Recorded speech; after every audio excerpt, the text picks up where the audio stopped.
नमस्ते बच्चों, फिर से आपका स्वागत है मेघास हिंदी एकेडमी में। आज हम देखेंगे एनसीईआरटी सिलेबस क्लास 7 पाठ 11 एक दिन का, जो कि एक कविता है जिसके कवि है अयोध्या सिंह उपाध्याय हरिओम। आज हम यहाँ पर देखेंगे पाठ का भावार्थ, शब्दार्थ और प्रश्नोत्तर। लेकिन वीडियो शुरू करने से पहले आप सबसे एक विनती है कि वीडियो को लाइक कीजिए, चैनल को सब्सक्राइब कीजिए और हाँ, कमेंट बॉक्स में अपने कमेंट लिखना ना भूलें, ताकि नए नए वीडियोस बनाने की प्रेरणा हमें आपसे मिलती रहे। तो चलिए देखेंगे आज की वीडियो की ओर, अर्थात पाठ 11 एक दिन का कविता है और इसके कवि है अयोध्या सिंह उपाध्याय हरिओम।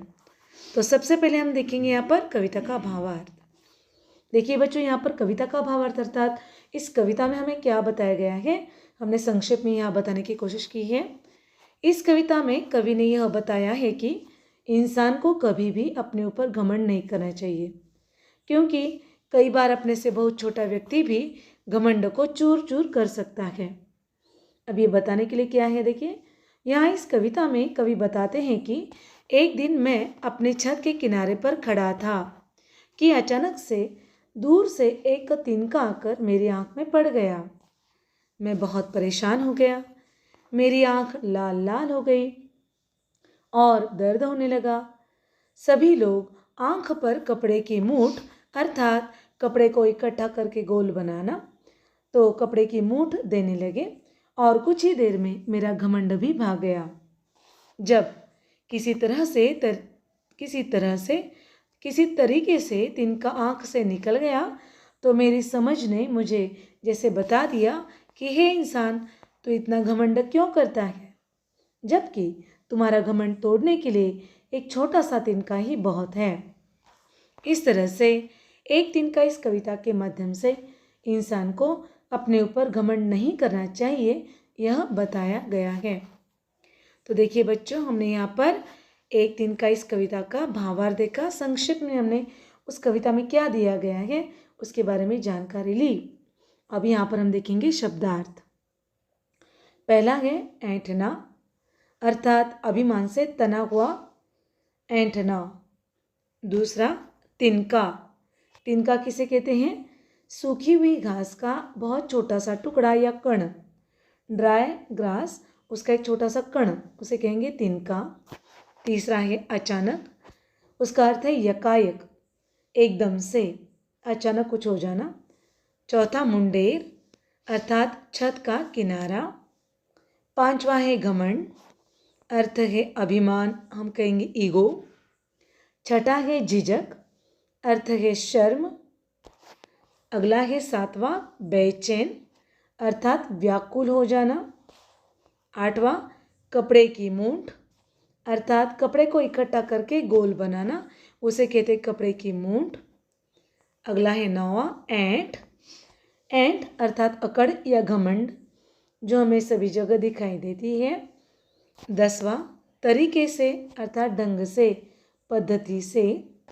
11वां है समझ, अर्थात बुद्धि। 12वां है ताने देना, अर्थात टोकना, उलाहना देना। देखिए हमने यहाँ पर भावार्थ देखा, शब्दार्थ देखे। अब यहाँ पर हम देखेंगे प्रश्नोत्तर।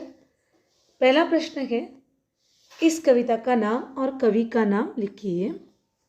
उत्तर, इस कविता का नाम है एक दिन का और कवि का नाम है अयोध्या सिंह उपाध्याय हरिओम। देखिए बच्चों, यहाँ पर आपको छोटे छोटे प्रश्न दिए हैं जो कि बहुत ही आसानी से आपको समझ में आ जाए और याद रखने के लिए भी आसान हो जाए।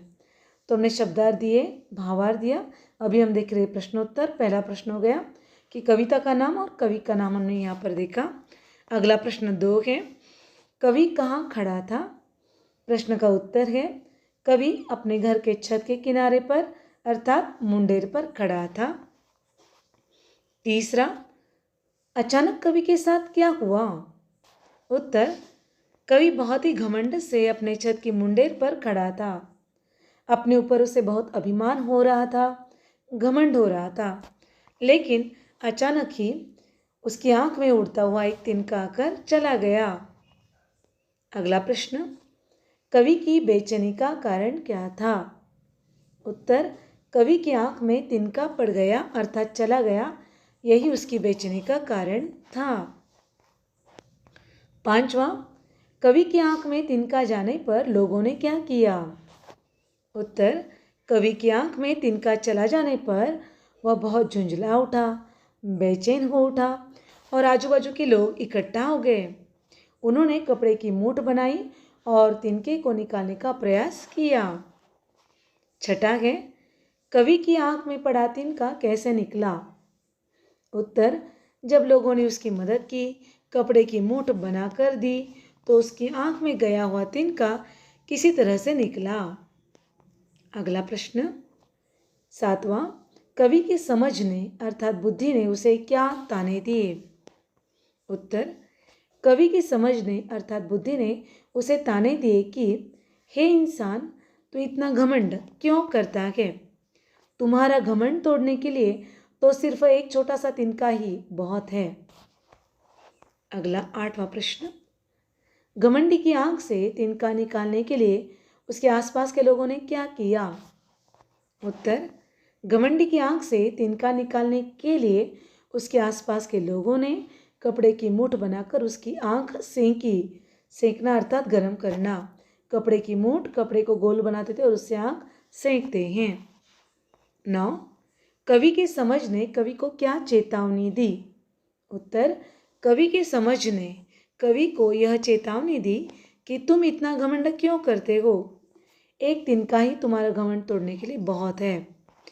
मनुष्य, इतनी छोटी सी चीज़ भी तुम्हारा घमंड तोड़ने में सक्षम हो सकती है, इसलिए अपने ऊपर किसी भी कारण से घमंड मत कर। 10वां, इस कविता का उद्देश्य क्या है? उत्तर, इस कविता का उद्देश्य है कि मनुष्य को समझाना कि यदि हम प्रत्येक कार्य में सक्षम हैं तो भी हमें अपने ऊपर गर्व नहीं करना चाहिए। कई बार छोटी से छोटी चीज़ या मनुष्य भी हमारे इस गर्व को तोड़ सकते हैं, जैसे इतने बड़े इंसान का गर्व एक तिनके ने तोड़ दिया। अगला 11वां प्रश्न, इस कविता का संदेश क्या है?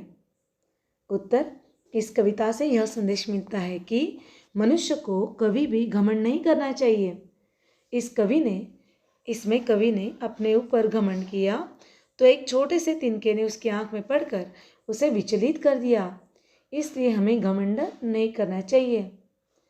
तो देखिए बच्चों, आज हमने यहाँ पर देखिए कविता एक तिनका, जिसके 11 प्रश्न हमने देखे और उसके उत्तर भी हमने देखे। तो कविता का भावार्थ देखा हमने, शब्दार्थ देखे और कुल मिलाकर 11 प्रश्न देखे, जिस वजह से आपको बहुत ही आसानी से इस कविता का भावार्थ, शब्दार्थ और प्रश्नों के उत्तर समझ में आए होंगे। तो देखिए बच्चों, आज हम यहाँ पर पाठ 11 एक तिनका और कवि है अयोध्या सिंह उपाध्याय हरिओम, कविता के शब्दार्थ देखे, भावार्थ देखा और प्रश्नोत्तर देखे। आशा करती हूँ बच्चों कि ये कविता या फिर प्रश्नोत्तर आपको बहुत ही अच्छी तरह से समझ में आए होंगे। निश्चित रूप से इसकी मदद आपको होगी ही। तो ऐसे ही नए नए वीडियोस को पाने के लिए वीडियो को लाइक कीजिए, चैनल को सब्सक्राइब कीजिए और हाँ, कमेंट बॉक्स में अपने कमेंट लिखना ना भूलें, ताकि नए नए वीडियोस बनाने की प्रेरणा हमें आपसे मिलती रहे। बेल आइकन का बटन दबाइए, तो इसके आगे भी नए नए वीडियोस के साथ आपसे मिलते रहेंगे। खुश रहिए, पढ़ते रहिए। धन्यवाद।